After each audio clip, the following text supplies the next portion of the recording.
From the Clark Ford Studio in Oxford, Mississippi, MBW Digital proudly presents the Oxford Exxon Podcast. I'd say thanks for tuning in, but why am I going to give you a round of applause for something you're supposed to do, to be frank? And now, here are your hosts, Chase Parham. That broadcast school has really paid off. And Neal McCready. I deserve to be on TV.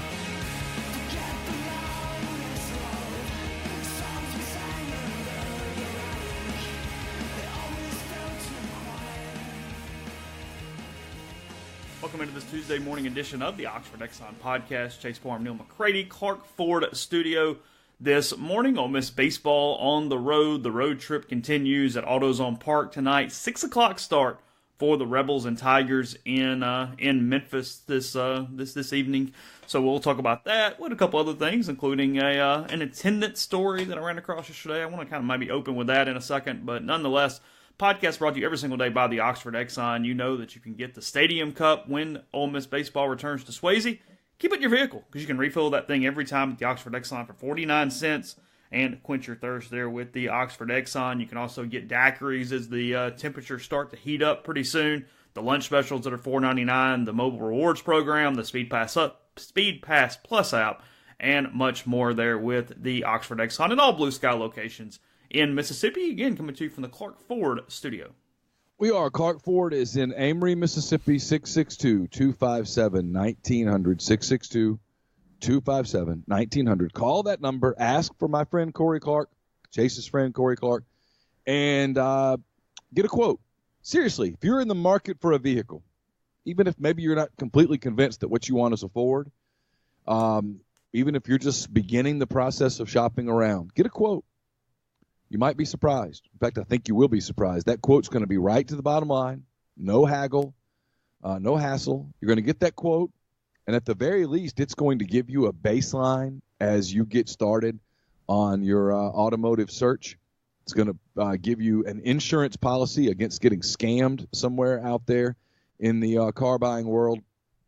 And it just might, won't be surprised because it's done it to me, it just might lead you to going right back to Clark Ford, getting a great Ford product, great service after the sale, delivery options, all of the things.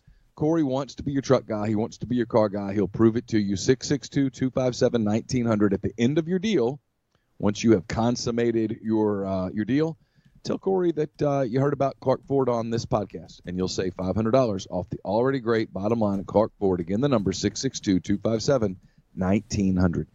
So, again, Ole Miss baseball tonight in Memphis. Jordan Fowler, the sophomore left-hander, will take the mound for Ole Miss.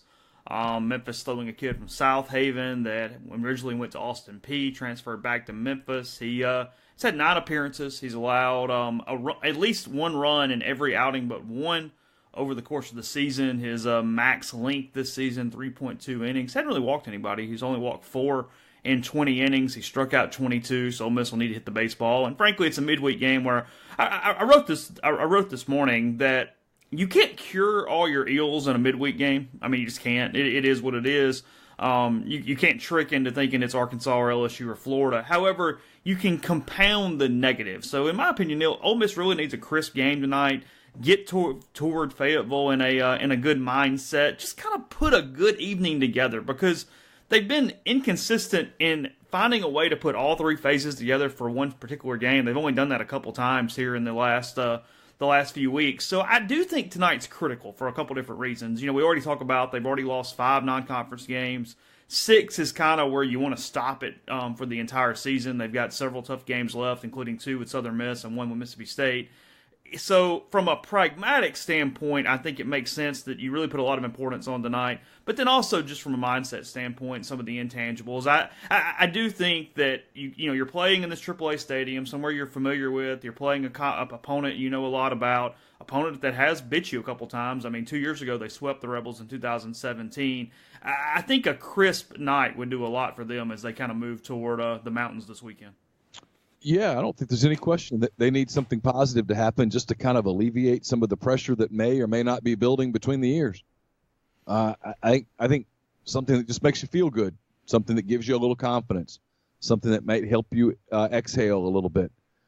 A loss tonight would just ratchet the pressure up even more. It would get people thinking even more if they're pressing. And I know some people argue that maybe they're not, maybe they are.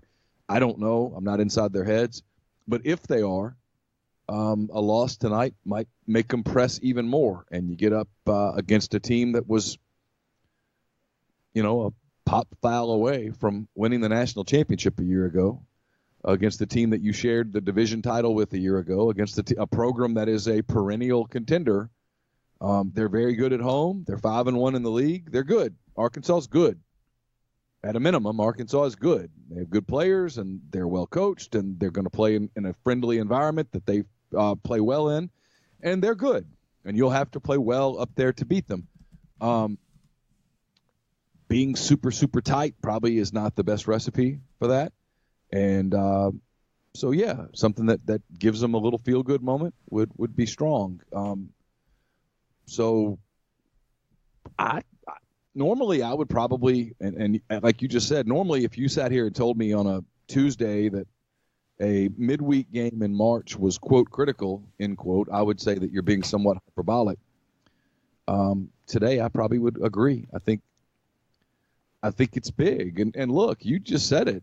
In the event that this team is going to rebound in league play and put itself in position to be a host, 17-13, something along those lines, it's got to take care of midweek business too. And they've had some stumbles in the midweek, and they probably have to get on a midweek roll. And the sooner they do that, probably the better. Yeah, I agree with that. I mean, you certainly can't lose too many of them if you want to stay in that conversation whatsoever. And at some point, you can't lose too many of them just for whatever your postseason positioning is, period, as you kind of move forward. Because like I said, you got a Southern Miss team that's really surging right now. You got them twice. You got them once in Hattiesburg, and then you got the Governor's Cup against a pretty capable Mississippi State group that's currently in the top 5. So just a little baseball there. But again, 6 o'clock tonight from AutoZone for that one. A series that's it's gotten pretty cool with the home and home between AutoZone and Oxford. Ole Miss has only actually played on campus, I think, once against Memphis since I've been covering the team every other year at AutoZone, and that one was because of a rain out. So anyway, did you see this story? This is looking at college football attendance, something we've discussed in depth over the years a lot here on this podcast. Did you see the story from Dennis Dodd yesterday about the latest numbers? I did not.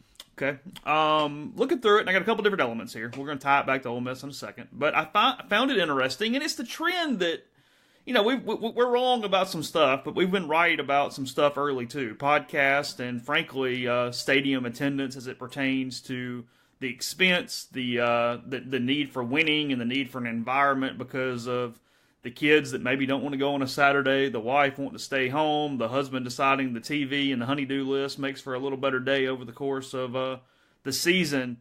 Everybody experiencing that here as I'm looking through.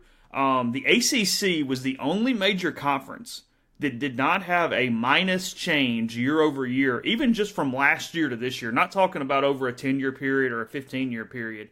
Every major league except the ACC went down year over year from 17 to 18. The SEC, small decrease, but decrease nonetheless, and showing a continual decrease, 1.2% decline.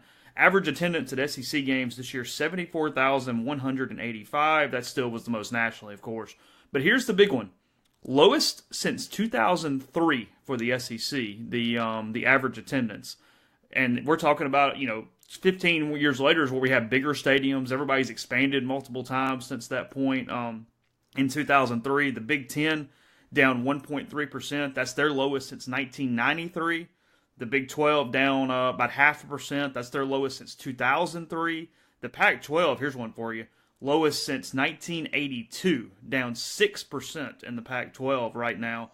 The Mountain West, lowest in history. Conference USA, lowest in history. Sun Belt, lowest since 2007, and then the MAC and the American had slight increases as well. So across the board, decrease at a time when schools are trying to generate revenue, trying to maximize revenue. And what this is leading to, Stanford's done this in the past. Several people have done this. I still say that over the course of the next 30 years, something like that, maybe. Now, we don't know what television contracts are going to do, but let's say those stay somewhere in the ballpark of where they now. we're going to see smaller stadiums. We're going to see stadiums with seats closer to the field, and we're going to see more and more premium areas where they try to maximize ticket revenue. Because frankly, a lot of these stadiums that were built in the 20s, the 30s, the 40s, the teens, they're just not real suited for what the average customer is doing on Saturdays right now for college football. No, we could spend a lot of time here, and frankly, we probably could. It's a huge topic. It's one that if you're in intercollegiate athletics, you're studying these numbers, you're looking at these trends, you're figuring out what it means, you're trying to do some psychology, you're trying to figure out if this is a blip. I don't think it is. And if it's not a blip, where do you go moving forward? You're trying to put together the really advanced analytical survey that you can give to your people to get feedback that you may or may not want, but that you need to figure out where you go from here. And I don't know how much of it is TV. It's a lot of it, obviously. How much of it is our just culture has changed? Like you talk about, and you're right, when a lot of the stadiums were built, I mean, not even that long ago, Chase. I mean, let's just take it when I was in my 20s. If you wanted to see Ole Miss, for example, if you wanted to see Ole Miss play football with your eyeballs, you needed tickets. Ole Miss played on TV three times a year, so you get to see them some. But if you wanted to know that you were going, but you didn't know that until, a week or two before the game. If you wanted to know that you were going to see Ole Miss play football with your eyeballs, you needed tickets. Now, if you know you want to see Ole Miss play football with your eyeballs, you're going to see them 12 times next season. They're on TV. The only game that there will be a TV issue at all, potentially, is the first game, and it'll be on some form of TV. But you know for a fact the other 11, all of the league games and all of Ole Miss's other home games are going to be on national television. You can stream it on, at very worst, you'll be able to stream it on ESPN+. Which means your cell phone, your iPad, your computer, wherever you are. Yeah, so if you want to see the Rebels play football with your eyeballs, you can. And you don't need tickets. And that's a problem. That's a game changer. And it's become, and now people, I laugh at it every year, like in the fall. Go out to F&C Park in Oxford. Pick a Saturday, any Saturday in the fall. There's going to be, I'm trying not to be hyperbolic here, at a minimum dozens and maybe hundreds of travel baseball teams on every one of those fields. It's a beautiful facility. They did a great job. The people who built it were smart. They've put in that all of the infields are the turf where you don't have to worry about weather. They all drain well. I mean, we practiced out there last night. The outfield was kind of wet. The infield was perfect. You've got all those beautiful soccer fields, and not every single Saturday, but a lot of Saturdays, there's a soccer tournament going on, and little boys and little girls from all over the Southeast are in Oxford playing soccer. And my point on that is those kinds of families, and there's lots of them, that they kind of build their free time around their kids' travel sports and stuff.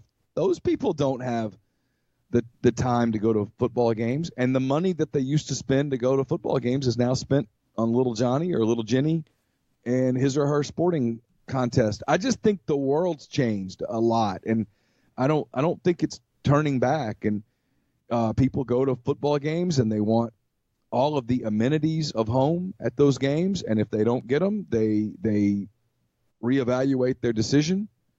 And I don't know. Here's what I'm most interested in. When the big TV deals, you're seeing this with I put a story in 10 Thoughts on Sunday. A lot of the major league teams their deals with Fox Sports or whatever are expiring, and they're exploring their options, and a lot of them are cutting huge deals with Sinclair or whoever, different RSS feeds with streaming rights, and they're creating their own channels and all of that stuff, very niche specific programming. What happens when these rights agreements expire? That's the question. Is the money going to be the same?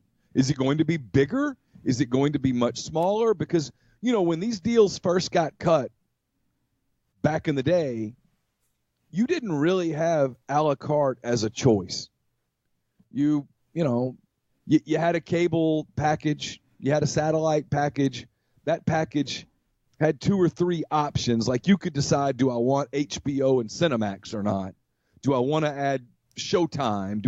There was stuff. But on the basic package, ESPN was going to gouge the hell out of you. Yeah, you were going to pay for ESPN. You were going to pay for ESPN2, for ESPN News, for ESPNU, for the family of ESPN. You were going – it came. It was basic cable. It was basic satellite, which meant whether you watched sports or not, whether you were a sports freak or whether you were the person who couldn't tell, if I said Los Angeles Dodgers, what sport, they'd look at you and go, football? No one would know. You paid for that. Now you don't. Now people are – I'm not breaking news here. Now people are cutting cords. People are they're able to very much build their own package through their budget and their interest and whatever, where if you're not a sports fan, and half the country's not. I mean, the Super Bowl comes on and it gets this massive number that still tells you that more than half of the country didn't watch it. So there's a lot of people out there that sports is just not a part of their existence, which is, I think, weird, but I'm kidding.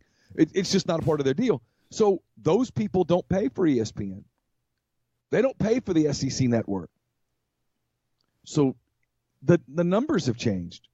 And it's a topic I'd love to sit down and talk to the Ross Bjorks and those kind of people of the world. Say, when you do your planning and you do your forecasting, how do you factor all of these things in? And I'm sure that the truthful answer is we don't really know.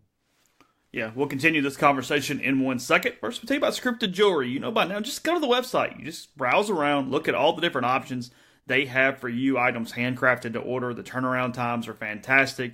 They even show you what was recently purchased. So you can go through, you can see the popular items. You can see exactly what they look like with the script somebody else provided, because you can create the script you want. You can put it in your own writing. You can make it personal for that special someone in your life. So again, see the recent work, see the most popular items, see everything they have to offer for you at Scripted Jewelry, and then save money in the process. You type in Rebels10, the coupon box, REBELS10, and you save 10% off with ScriptedJewelry.com.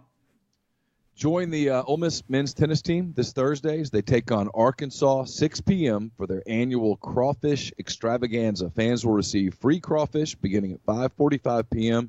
Admission is free, so bring the family out, enjoy Ole Miss tennis and free crawfish. The Ole Miss women's tennis team is back at home on Friday at 3 p.m. as they take on Arkansas, and again on Sunday at 1 p.m. as they take on Missouri. Admission is free, and more information can be found at OleMissSports.com. The Ole Miss softball team returns home this weekend. They take on the Florida Gators. Friday's first pitch set for 6 p.m. Admission is free. For more info, visit OleMissSports.com. And join the Ole Miss track team for the Ole Miss Classic on Saturday, March the 30th. The meet is set to begin at 9 a.m. Admission is free. For more information, visit OleMissSports.com. If you're in the market for a Nissan vehicle, Grenada Nissan's the place to go. They've got a complete selection of new and previously owned Nissan vehicles. Go in, test drive one today. Tell Gene and Sandy that you heard about Grenada Nissan on the podcast or at rebelgrove.com, and you'll get Rebel savings on top of the already great deals at Grenada Nissan. It's GrenadaNissanUSA.com. Savannah Square is a new 9-acre development, 0.7 of a mile from the Oxford Downtown Square. It's conveniently located east of North Lamar. It's just a stroll from the Midtown Shopping Center. That houses Snack Bar and BBB and Track 61. It also is near Volta, Handy Andy, the Oxford Canteen. Savannah Square will initially consist of 32 standalone detached structures ranging in size from about 1,060 square feet to about 2,400 square feet. The model homes available for your inspection located at 215 William Street. I've seen these homes. Harry gave me a tour. They have wonderful layouts, impeccable finishes. You can inspect them at the model. Give Harry a call. Look at the model home. Get more information about this great new development while units are still available. You can view more at savannahsquareoxford.com or get in touch with Harry Alexander with Remax Legacy Realty. A call or a text. That number is 662-801-5621. Podcast also brought to you by Oxford University Bank, OUB, locally owned and operated right here in Oxford. When you deposit money at OUB, that money and the vast majority of the bank's profits go right back into the Oxford community. OUB has a commercial checking account. It's now paying 1% interest as long as you keep $10,000 in the account. It comes with fully interactive online banking. They'll set up any local business to deposit checks from their office and not have to worry about coming into the bank daily to deposit those checks. More than likely, any business owner at another bank is now paying a monthly fee for their account, and they're most assuredly not making 1% on their money. To learn more about OUB, check out liveoxfordbankoxford.com or call 662-234-6668. OUB is FDIC insured. Podcast also brought to you by G&M Pharmacy. They're on South Lamar in Oxford. To transfer your medication over to G&M. You don't have to stay with a big chain. Go with a local pharmacy you can trust. 662-236-2222. You just give them a call. They take care of everything else. And when you get them on the phone, maybe you want to ask about the CBD oil that they are now providing for you. It's a pharmaceutical-grade CBD oil available in multiple options, including capsule and topical salves. CBD is an all-natural product that helps maintain overall health and helps regulate many conditions such as depression, anxiety, pain, insomnia, and more. You're not going to get any of the side effects of marijuana. It comes in from the hemp plant. That's how it's derived, and it's completely legal in all states. It is FDA approved and waiting for you. So give them a call again, 662-236-2222. Yeah, the future is what is interesting because, as you said, probably discussion we need to have with somebody. We'll do that soon. But Ole Miss is interesting too, and a couple different parts of this. I want to start with this. Again, this story is on CBSSports.com. Dennis Dodd, who usually we kind of punch around a little bit, but did a good job here, and he is talking about kind of chicken or the egg, if you will, a little bit when it comes to attendance, college athletics, where you go from here. And his person for this is a senior associate athletic director for external relations, Brad Worthman at Virginia Tech. And he mentions that he tries to relate Virginia Tech football or tries to present it in the same vein as a Kiss concert. Yeah, like Gene Simmons. And his point being, he thinks that it's all about variety, or not variety, but familiarity and atmosphere and a show. It's about a presentation. It's about a presentation people come to expect. It's about a little bit of a routine, and it's about just presenting an environment that's kind of regardless of what's going on in the field. And he thinks that college athletics has kind of gotten backwards a little bit, where they sort of lag in a lot of those areas if the team is not winning, and they say, well, hey, we can't do anything because they're not winning. Or, hey, if they're winning, that'll just take care of itself. And his mind is more, hey, let's maximize everything else around it.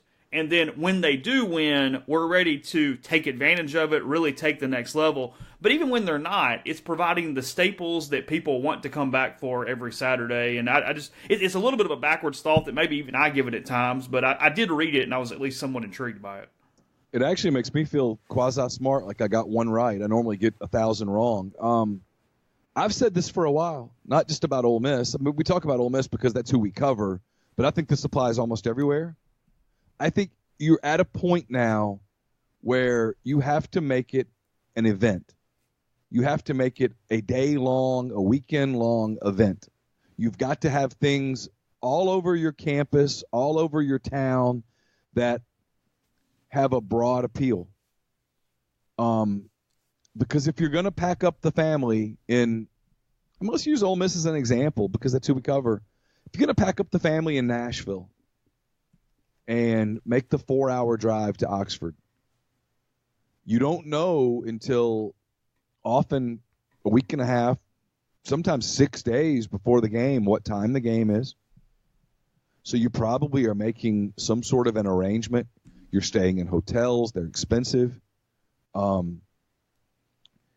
If you want people to feel like that expense was justified, because most people are going to do what every person does, where you evaluate the expense and say, was it worth it? Did we get anything out of it? Was it worth doing again? You've got to have things besides the football game. You can't count on just the football game. You got to have, in my opinion, you got to have activities for kids. You got to have other stuff for adults. I think you've got to start thinking about things like concert series, putting things in parking lots, having the play area, all of those things, and they have to be consistent staples. If you want to insure against what happens when your football team goes 3-9, what happens when your football team goes 4-8, and it's like what happened to Ole Miss, where an investigation took more than half a decade and really robbed some of the momentum the program had. Those things, life happens, right? I mean, you've got to have things going on around your program that when the family of 4.7 get back in the Ford Explorer from Clark Ford and drive back to Nashville, everybody's in a generally good mood. Because you can't control what's going to happen with the outcome of the football game. You can't control that part, but you can control the things around it. And I think that's got to become a much bigger part of what programs like Ole Miss and all other programs do. And you got to have stuff. You got the Grove and you got all that, but you got to have stuff for the people who that's not their thing. You got to have stuff all around that appeal to different people, so that when everybody hops back into that Explorer and they go heading on back to Nashville, someone in the car says, sure am looking forward to the Georgia game. Can't wait to do that again. And it's not just because the Rebels won. And you know what I mean? It has to be that kind of stuff. And I don't have any idea how you go about doing all that, how you justify those expenses, other than this. I'm a firm believer in when you lose fans, when you lose ticket holders, when those people go away, especially if you're a school like Ole Miss that has huge alumni bases in Nashville and Atlanta and Dallas and Houston, areas that there are other things where you can spend your entertainment dollar. I've said this before. I'll use our hometowns because I don't want to offend anybody. I'll use Amory and Ruston. I mean, look, lovely places. Ruston is widely regarded as one of the 5 most beautiful places on the face of the earth. But there's not a lot of things to spend your entertainment dollar on in Ruston or Amory. Is that fair? I think that's more than fair. Okay. So those people, they're coming. They're making the trip to Oxford because why not? But if you live in Dallas and you get frustrated with what's going on, with you don't like the experience or whatever, maybe you try a Mavericks game. Maybe you try a Stars game. Maybe you go in with a buddy and get Rangers tickets. Maybe you do different things. There are things to compete for your dollar. And so I am a believer that when that guy leaves Ole Miss, for example, and they get into the Stars or the Predators or the Cowboys or whatever, I think getting them back is very hard. Yeah, one of the better admin quotes I've seen on this topic in a couple different ways, Big 12 Commissioner Bob Bowlesby, he says, we're competing more than ever before against the television product we help create. There's no line at the restroom. The beer's always cold. You don't have to invest 8 hours going to the stadium. There's no parking fees. You don't have to pay seat license. And on your 70-inch TV, it's a pretty good viewing experience.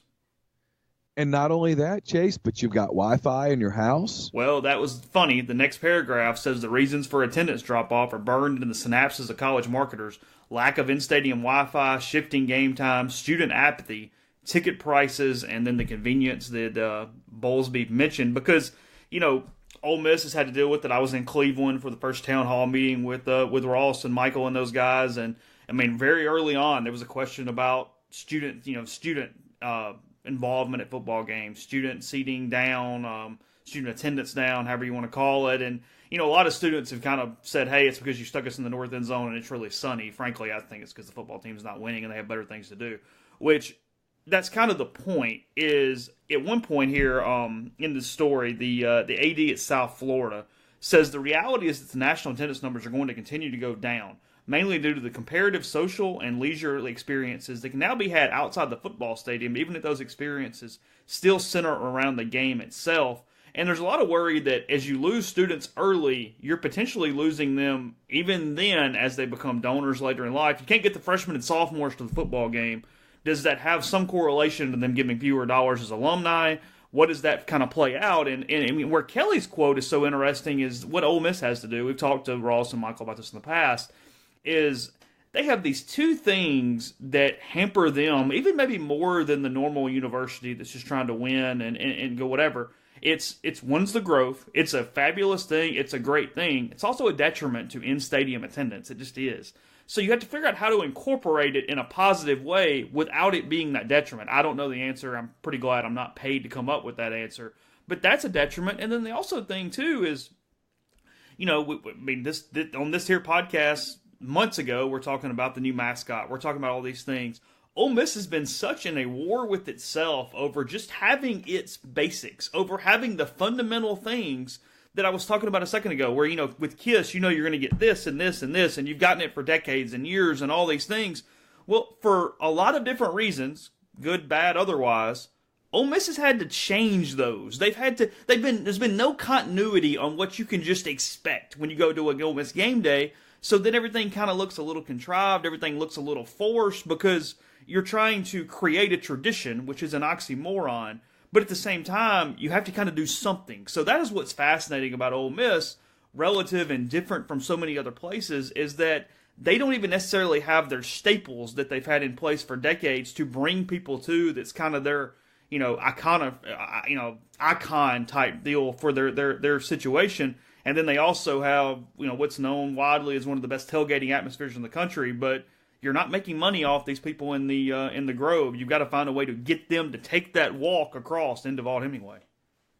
You know what's funny is and this isn't a knock on Ole Miss at all.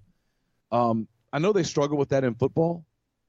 They did an amazing job with it in basketball this year. There was a real consistency for the fan experience. You knew kind of what to expect and when to expect it. The shaping of traditions, if you will. They did a fabulous job of it in basketball. Now, it's a different deal because basketball is a 2-hour experience. People show up for the game. It's over in 2 hours. You're going to get the media timeout every 4 minutes of play. That's going to be pretty consistent. It's going to vary some, but it's going to be pretty consistent. And they had a script that they followed, and I thought they did a great job. There were a handful of games this year where I thought the atmosphere at an Ole Miss game rivaled damn near any place not named Rupp. And it was cool. And kudos to them. They got to figure out how to do that in football too, and it's really hard because football's a completely different bear, pardon the pun. You've got all the Grove stuff, and it's a bigger day, and the game goes 4 hours, and weather's a factor, and all of those things that basketball doesn't battle. But yeah, you make really good points. I think getting people to come to football games is only going to get harder. I really do. You're planning on coming to a game, for example. I mean, you're the guy. Let's say you live in St. Louis. God bless you. And you're planning on coming to a game, and then you find out the game's at 11 a.m. And everybody bitches about 11 a.m., and I get it, but you're making if the TV money went away, you'd have to change the way you do everything inside your program. So you're a hostage to the television, whether you like it or not. And the game's at 11, and they go, I don't know, I'm not coming. You're not doing that. We'd have to leave at 3 a.m, and those people don't want to do that. And then weather's a factor, and I just think, especially when at the end of it, and this kind of circles back to what we said at the beginning, you can say to yourself, if you're that guy in St. Louis who was planning to come to the Ole Miss Kentucky football game, but it got moved to 11 a.m.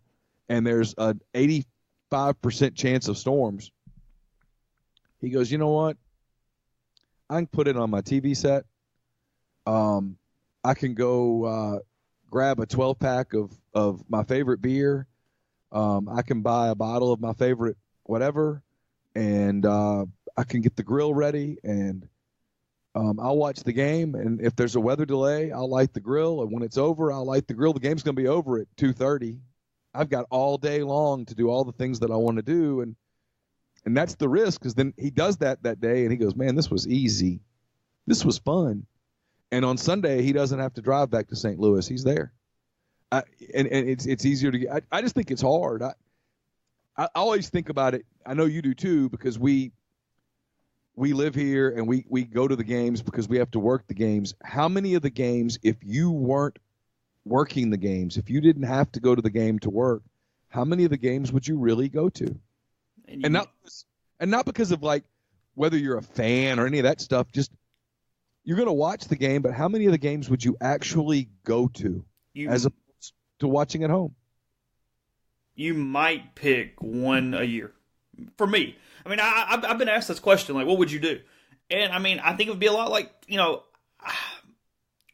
go to a couple games.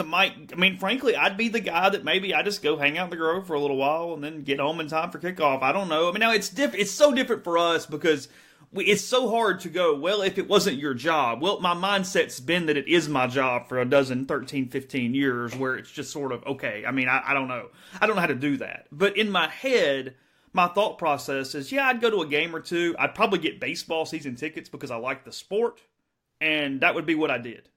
But I'm a good example of what you talked about a second ago with basketball, because it's different when you're working the game. You're trying to write, and you're kind of playing on your computer, and you're doing all those things. You're not literally watching the environment as much. So, and I went to the Tennessee game with the expectation of, had they won, I was going to write something when the game was over, kind of on atmosphere and just kind of a new beginning for Ole Miss basketball or whatever. I don't know what it would look like because I never sat down to do it. But I sat in the stands and just kind of wandered around. I mean, I saw you behind press row at one point. We're just kind of hanging out. And I think it's the first time I did that. I think I'd only done one game as a spectator in an Ole Miss basketball arena, be it at the Pavilion or at Tad Smith, since maybe 2007. And I told you that next morning, that was really good, because I didn't have any preconceived notions on what it was supposed to look like, kind of, going full circle here, where there's this expectation. I just sat down and kind of watching the environment and went, the marketing crew did a good job, the game day crew did a good job, everything stayed loose, everything stayed with the music, everything kind of moved. And I think a lot of credit to that is, there wasn't as many like, oh, let's play a game and let's do this, and these little weird breaks in the action. Instead, they had a really seamless deal there. When you left, you went, hey, that was pretty fun. That was good. Yeah, and baseball does it with the outfield stuff. We've talked about this 1,000 times. It's you can go do the family thing in left field. The students go hang out in right field. You don't have to really be watching the baseball game. In fact, most of the people probably aren't. And they've done the thing with the club thing, which is a club. And so it's not just about the game. I think it's a challenge for not just Ole Miss, but for everybody. How do you fill up 4 hours in a stadium and make it entertaining, and then put things around the game, before the game, the night before the game, things that bring people to town, that get people excited? And I don't know the answer, and I'm sure the Michael Thompsons of the world would say it's a lot more complicated than you think. And I have no doubt that it is. But I do think it's the stuff you have to do. You got to have the different kind of musical acts the night before some games and stuff. You've got to do things that bring people to town and then get them to go to a football game, where maybe instead of only worrying about losing fans, you're doing things that perhaps build fans, create fans, where you get a couple to come because there's a concert on Friday night and the game's the next day at 11, and they decide to make a weekend of it. And then they go to the football game and they have fun and they decide to do it again. I don't know. I'm just kind of spitballing here. I think it's really hard. I think the quote from the administrator in your story is exactly right. They're competing against themselves. Yeah, no doubt. Podcast brought to you in part by Blow Dry Bar Oxford, 662-638-3310, the Blow Dry Bar at gmail.com. Shoot them an email, 1801 Jackson Avenue, 10 to 6, Tuesday to Friday, 10 to 3 on Saturdays. Even if you're a guy listening, you don't have a special someone to get the gift card for, to purchase the ever-popular blowout, that's okay. Go get a haircut yourself. Unless you're like Neil and don't have any hair, you can use the Blow Dry Bar Oxford for a haircut as well. Mention Rebel Grove. You get $5 off. They do a great job with that. Again, I will be able to tell you more about it soon for my own personal self. My hair just hasn't grown out yet, but that's okay. So again, you can give them a call. Find out for yourself. 662-638-3310. You done? I'm done. You through? You I'm sure? done. Yep. Go ahead. Get them out. Get the shots. I'm good. Get the shots out of the way now. Go ahead. How was that a shot? It just hurt. It was not a shot. Stung. It was pragmatic. If you have hair, you should cut it. I guess that's true. I do cut mine. Let it grow out for a few days. I want to see it. No, it's just you don't want to see it. Can it still get pretty thick on the little horseshoe thing? Yeah, there's no doubt in my mind. Oh, really? You think it actually would grow out? Oh, absolutely. And really dark. Like I don't even think it.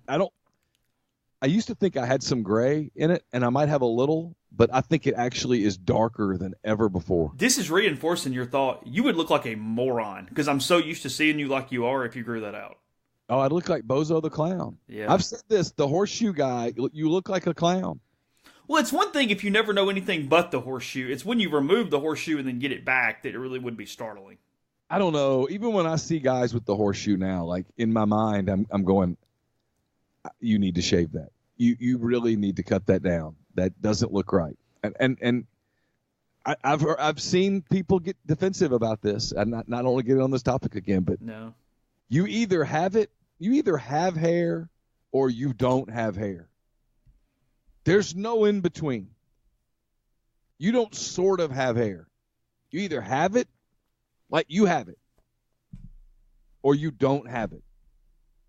And if you don't have it, you don't have it. And any attempt to pretend that you might sort of have it is detrimental. Fair enough. Go ahead. Guests will join us this week on the Patterson and Earhart hotline. Patterson and Earhart are attorneys at law. They specialize in personal injury law and real estate law. But listen, they kind of handle everything. They're a general practice. They can handle your legal needs. And if you think you might have a legal need, if you're not sure, or you pretty sure you have one, but you're not sure whether it's worth exploring, whether it's worth pursuing, Wes Earhart and John Calvin Patterson are perfect for you. Because when you call them, that initial consultation is going to be free. You're going to get one of them on the phone, not some paralegal fresh out of school who's just trying to figure out how to get started. You're going to get one of them on the phone, and they'll talk to you about it. They'll tell you whether you have a case, whether you have a case worth pursuing, whether it's a case that would be a waste of your time. They'll do that for you because that's just kind of who they are. They're local guys. They're Ole Miss guys. And you're going to get one of them on the phone, same day guaranteed. 662-526-1992 or check out their site, pelaws.com. Again, your initial consultation is free.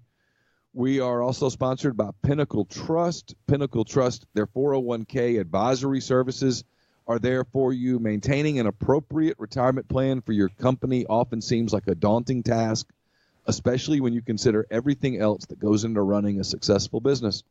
The Pinnacle Trust 401k advisory services provides plan sponsors with the expertise and consultation that they need to administer a retirement plan that inspires employees to reach their retirement goals. Pinnacle Trust retirement plan advisory team specializes in a variety of different types of plans, including 401k plans, 403b plans. They can help plan sponsors benchmark their current 401k plan, consult on current plan designs, provide ongoing plan and investment fund reviews, manage employee communication and investment education, and conduct a plan sponsor fiduciary analysis. So give them a call, get in touch with them. With the advisory services team today, they'll conduct a complimentary, no obligation benchmarking and analysis of your current 401k plan. Mention that you heard about Pinnacle Trust on the Oxford Exxon podcast. You'll receive 10% off your first year's fee. It is pintrust.com. That's PINN trust.com. Podcast is brought to you by Community Mortgage, Oxford, Memphis, Stone County, and Chattanooga. Our underwriting and processing is done in Memphis. You're getting local underwriting that understands your market. Also a leader in condo financing in Oxford. And you get the float down option, which allows you to lock in the current rate. But if rates go down before you close, you just get the lower rate. You can find Jason Lowe at 662-234-2704 or JLOWE at communitymtg.com. So, if nothing else, I'm kind of in that pop and popcorn mood to watch this this Nike situation with Michael Avenatti as he's arrested for extorting Nike on the East Coast, fraud on the West Coast. He comes out today and he's talking about, very non-specific so far, but talking about DeAndre Ayton and Nike payments to mothers and diversions and cover-ups and all this. I mean, if nothing else, it's good entertainment as we move forward. Well, I saw someone say that the fact that he's an absolute scumball doesn't change the fact that he very well might have legitimate information that would be damning to Nike and therefore damning to college basketball. Yeah, it's like that. It's a little bit like that scene in A Few Good Men when they're going to call up like 50 people in a row, and then finally the guy, Kevin Bacon or whoever, steps in and he goes, look, we'll go ahead and concede the fact that none of them were in the room at the time, and they did not hear that. But that doesn't mean this. And that's kind of the point here is, hey, nobody's arguing that he's an upstanding citizen or that he is the most honest person in the world, but hey, sometimes when he's down in the dirt, he might have seen somebody down there with him. So if nothing else, I'm very interested in what he has to say, just from a standpoint of taking it in and frankly kind of hoping some of it's true just for the fun of it. Yeah, yesterday was fascinating because he comes out and says, "I'll have a press conference tomorrow," and the FBI says, "And we'll arrest you in 2 hours." Yeah. I don't. Nike can't feel good about this. And the NCAA has to be furious. Well, now Nike said that they were just. I mean, come on, they were taking advantage of. They had no idea about some of this whatsoever. And that's a lie, and that's my thing, and that's a lie. And I think they said they've been cooperating for over a year. So I mean, they're good. I don't doubt that they've been cooperating. I don't doubt that at all. I don't doubt that a bit. What's interesting is that all this is happening in the midst of their precious tournament. Let me tell you kind of a funny grammar thing that I noticed that most people wouldn't notice, and that's okay. You don't have to. Avenatti 6 hours ago says, I want to thank all of my supporters for your kind words and support today. It means a lot to me. I'm anxious for people to see what really happened. We never attempted to extort Nike, and when the evidence is disclosed, the public would learn the truth about Nike's crime and cover-up. Anxious is a negative connotation. He meant eager. Eager. He's eager to hear. He's not. If he's anxious, then I'm really interested to see what happens as we move forward.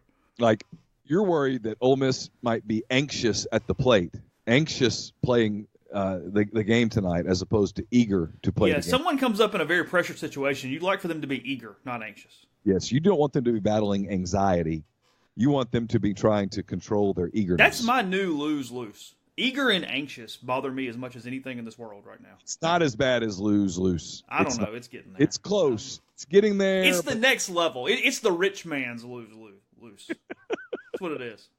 Lose-lose is so far out in front of all of the other. Oh, you think that's even ahead of there and two and all that stuff? No, those are bad. Those just reveal a lack of comprehension, a lack of intelligence, frankly. Lose-lose has become that deal where I bang my head against the wall and say, how do you not understand that? Like, I don't understand. And now they mess up the word lost. They'll say, well, instead of that's a loss, they'll say that's a lost. And I'm always like, a lost. Oh, I haven't seen that one. Yeah, that's becoming frequent. I'm sorry, I got you off. Go ahead. Whatever you were saying. I can't remember what I was saying. I know what I was saying. there's no doubt that he's going to present some proof that Nike is every bit as bad as Adidas as it pertains to this stuff. Maybe worse. I think Nike's going to have a perception problem at the end of this. The pendulum is swinging more and more towards this amateur model doesn't work. Let's figure it out.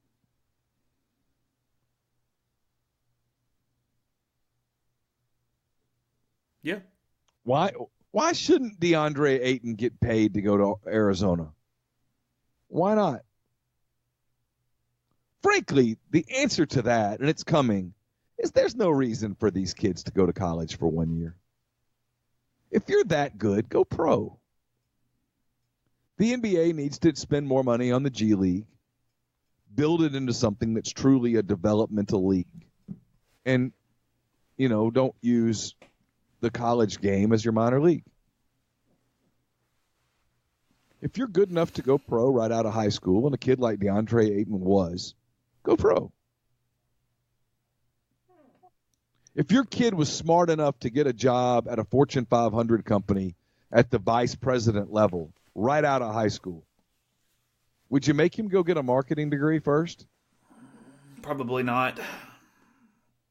Especially when he could go or she could go and get that vice presidential job at a Fortune 500 company, start making $350,000 a year or more, or whatever, and on the side get that marketing degree. That's what makes more sense. I mean, there's no reason for these Zion Williamson to be at Duke right now. There's no reason. The only people benefiting from Zion Williamson at Duke right now is Duke. And CBS and the tournament, NCAA. I'm not sure what's in it for Zion. And yeah, he's getting paid, but he's not getting the kind of money at Duke that he'd get in the NBA. Why is he at Duke? It's not necessary. Does it make college basketball more boring that he wouldn't be there? I guess, maybe. I don't know.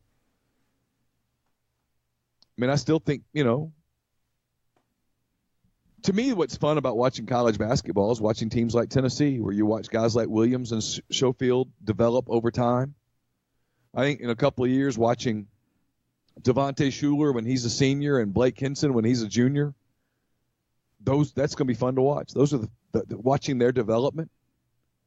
When those kids are in the Sweet 16 2 years from now, that's what's fun. That's what's fun about college basketball. It's still the progression. What used to make it fun was that, the elite players stayed for 3 or 4 years. Well, now they don't. So now you embrace the guys who are a step below the elites, who stay for 3 or 4 years. I'm good with it. I don't have a problem with that. I mean, are you still making it where even the guys that go to school leave whenever? I'm just a believer in capitalism, and so I think let's take Devontae Shuler.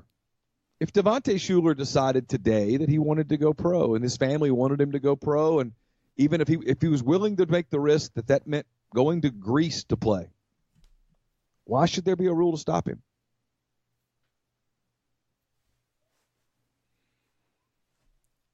Yeah, especially in equivalency sports where you're not doing calculus. You know what I mean? And I know you don't care anyway, but I have more of a problem there than I do here. I'm good with that. I have no problem with letting them go whenever they think they're ready. I mean, if Tua Tagovailoa wanted to go pro right now, why should he not be allowed to? Give me a reason, a legitimate reason besides it hurts the Alabama program. Because that's not, to me, that reason's not legitimate. Oh, it really hurts their roster management. Well, that's a you problem. Someone give me a legitimate reason that Tua Tagovailoa, if he decided today that he wanted to go play professional football, give me a reason why he should not be allowed to pursue that decision. Why that decision should be put off for another arbitrary year. Why? Okay, here's a question. Just kind of dovetailing this in real quick. Okay. Let's say they do go to the Olympic model. Let's say that they even put in some sort of stipends. Let's say kids are getting paid. However you want to do it, okay? Okay. Does that change your opinion? it would at least lead me because to, then, I mean, look, I don't necessarily love the argument. I'm sort of playing devil's advocate here. But then, I mean, there are tons of professional contracts out there in every walk of life that has non-competes. Wouldn't that be the same thing? yeah. I mean, I think at least you can change the conversation if you're willing to compensate the player. Let's use Tua for an example. And I don't know the kid. Frankly, I think a lot of his family story is really fishy. Regardless, Tua Tagovailoa could, I'm guessing, get on some billboards and such. Probably could find a car dealer who would pay to have him endorse the car. I'm guessing. If all that stuff's above board and you know precisely how much he gets paid, and I'm for that now. The contract's got to be public. If the Mercedes dealership in Mobile is going to pay him $800,000 a year to endorse their product, that's got to be above board. At least he's getting to cash in on his value. He absolutely gets to cash in on his value. So I'm at least more willing at that point to have conversations about rules. I don't care for the current system. I just don't think it's completely fair to the kid. A coach can leave, a position coach can leave the day after signing day, go to a new place. There's no penalty. Kid signs with the school because of that coach. And they do sign because of coaches. He has to sit out a year to leave. Or beg the school to let him out of his NLI. I just kind of think that's flawed. I'm in the vast minority. I know the people listening to this podcast, most of you disagree with what I'm saying because you're thinking of it from the perspective of your school's programs. The Alabama fan would say, well, if Tua left right now, our quarterback situation wouldn't be what we thought it was because we thought he was staying. And my argument to that is that's a you problem.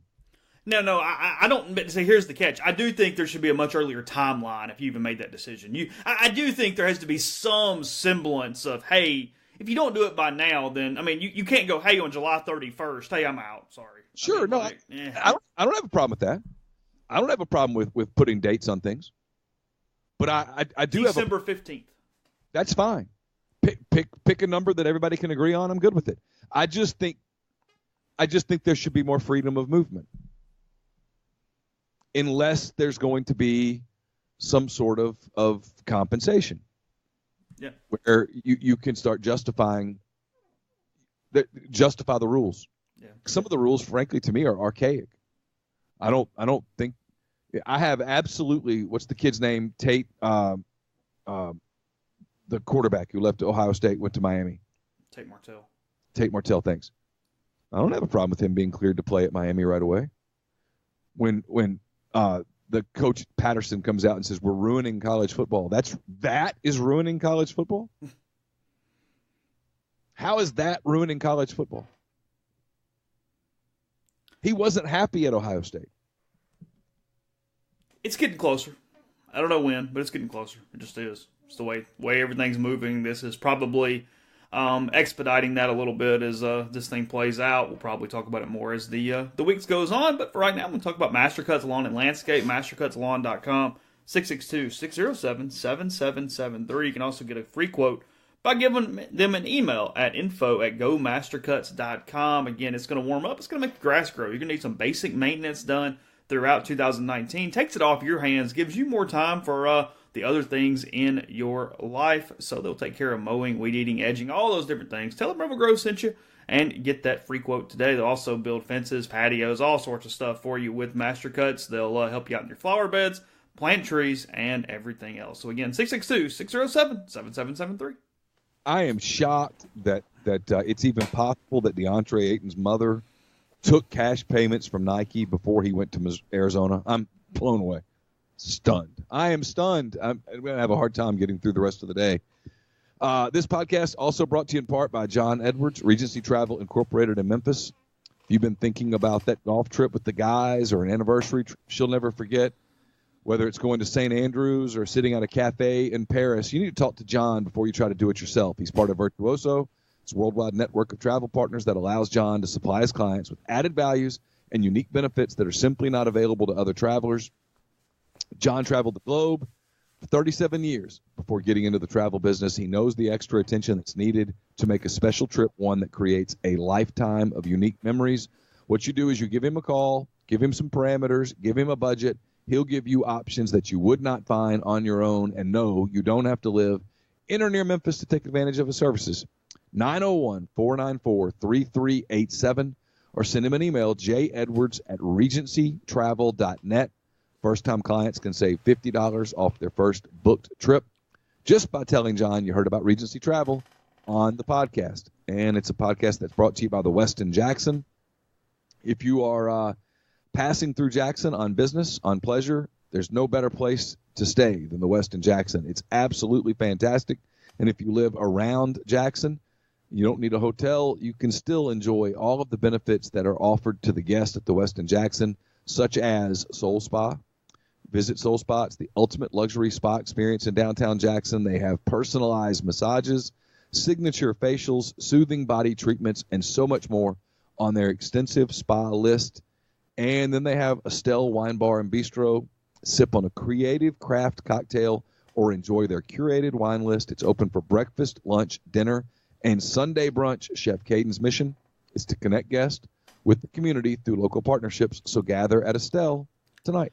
So, we care very much about our 4%. NASA is not so much. You see this news coming out this morning? No.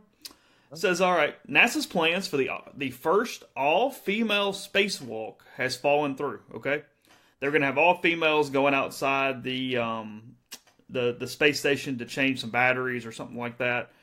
So, anyway, it says in part because the agency doesn't have enough spacesuits to fit the astronauts. What should have been a giant leap for womankind has turned into a stumble after NASA said on Monday night they will only have access to one correctly sized spacesuit top by Friday when the walk was scheduled. One of the two women on the mission, Anne McClain, will now have to give up her place to a male colleague. She thought the large size suit would be fine, but after a spacewalk last week found that the medium size was a better fit and would be the most appropriate suit to wear to venture back outside the International Space Station. Anne trained in M and L and thought she could use a large, but decided after last Friday's spacewalk a medium fits better, a NASA spokesman, Stephanie Shireholtz, announced on Monday. In this case, it's easier and faster to change spacewalkers than reconfigure the spacesuit. News met with disappointment and anger by many following the much-anticipated mission on social media, with some arguing an all-female spacewalk was overdue. However, safety comes first, NASA says. So, yeah, size of spacesuits, apparently, the reason for the delay. I mean, it happens. It happens. You want to look. It's why we wear Blue Delta, right? You want to look good. You want to be fitted. You don't want to make history in a spacesuit that just doesn't get all the right fit. It's not exactly right. Do you want to make history in a spacesuit that's just too big and everyone's looking at it and going, why is she wearing such a big spacesuit? Why not get a bespoke spacesuit? Ooh, well, probably. I imagine that NASA spacesuits are pretty bespoke, you would think, but apparently not. Like, apparently they're not even as many options as, like, Nike football jerseys. They have the number now. It's not the sizes. It's like I'm a number 38 or whatever. So apparently apparently NASA is unwilling so far to properly fit the astronauts. Don't you want, when you step out into space, don't you want to look your best? Yeah. It says in a press release that, let's see, it's the medium-sized hard upper torso, so essentially the shirt of the spacesuit that fits best. Only one such top can be made by Friday, the agency said, and it will go to Coke. A, how'd you choose who it goes to? And B, we can't get another one made by Friday? Can you not contract out some more manufacturers? If you can make one, why can't you make two? I don't know. I'm really confused. I am too. Why would you not want? I don't know. You want people look good, feel good. You want to be confident when you go out into space. I do, at least. Fitting for spacesuits is a tricky business, according to Space.com, since microgravity makes you taller. McClain tweeted this month that she was 2 inches taller than when she was first launched. Maybe I need to get to space, Mr. McCready. How can we do this? Yeah. Listen, if there's anybody out there that wants to sponsor the podcast and send Chase to space, get in touch with us. We'll make something work. You lose muscle and bone though in your body too, don't you? Don't you isn't there some sort of atrophy that takes place? You're preparing for that right now with all of your personal training. That's it.